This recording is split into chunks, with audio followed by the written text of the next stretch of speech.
came up with both scenes. But ultimately, they don't build on each other. The example I give is the scene with Luke constructing his lightsaber in Return of the Jedi and Vader calling out to him. And you get the feeling, you get the story of like, oh my God, ever since The Empire Strikes Back, Vader's been calling out in the Force, and Luke has been trying to purge that from his mind, and he's building a lightsaber.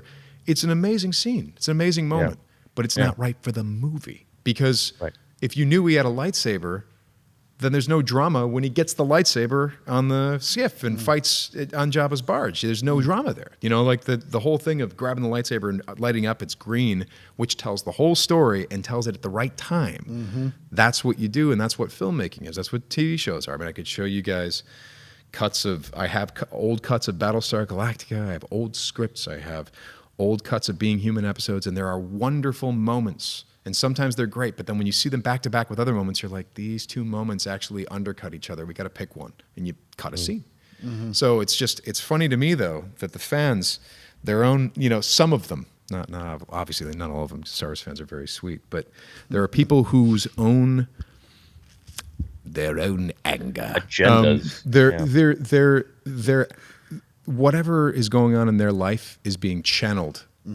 Hardcore into these things, and they're seeing conspiracies and censorship where there just isn't any. It's just the filmmaking process, and they're getting what I would love is for people to look at that filmmaking process and become interested by it and be like, man, I'd like to do that, rather than that's the way it was and they're changing the intent. Be like, dude, it's not the intent until it comes out, right? And if you don't understand that these two moments undercut each other, maybe that's why you have a different job and Dave has that job. Maybe, and you're probably better at your job than Dave is at that job, but he's actually better than you at storytelling. You know what I mean? Yeah. For me, it was obvious. I'm like, you can't have both. It's like, actually exactly what you're saying is the way that the universe works. There's, we call it the wave function, right? The wave function of probability. There's a million things, but only one can be real once it's observed. It's the multiverse, right? And the most fascinating thing about film and television and making these stories is that talent isn't 2020 hindsight. It isn't people making a YouTube video about how Phantom Menace could have been better. That's no talent. There's no talent involved there because you're seeing a finished product and then you're saying, well, it would have been better if you nudged this or did that or did that. Talent is being on a set.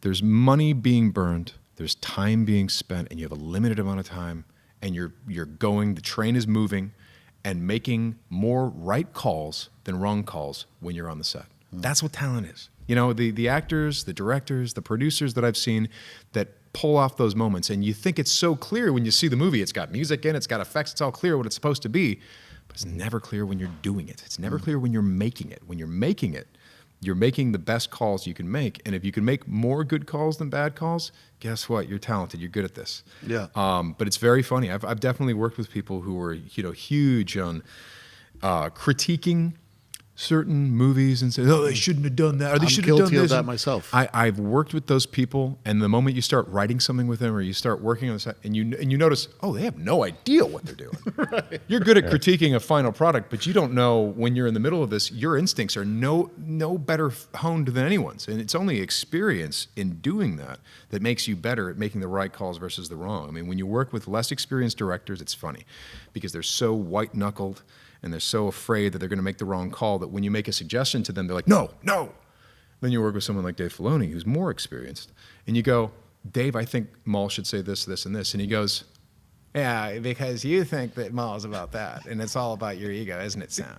But we can try it. Okay, we can try it. And then we do it, and he's like, okay, well, maybe a little Sith is going to make it in there after all. You never know. And then you find, but that's the collaboration magic. He'll give you crap for it, but then he will hear you out.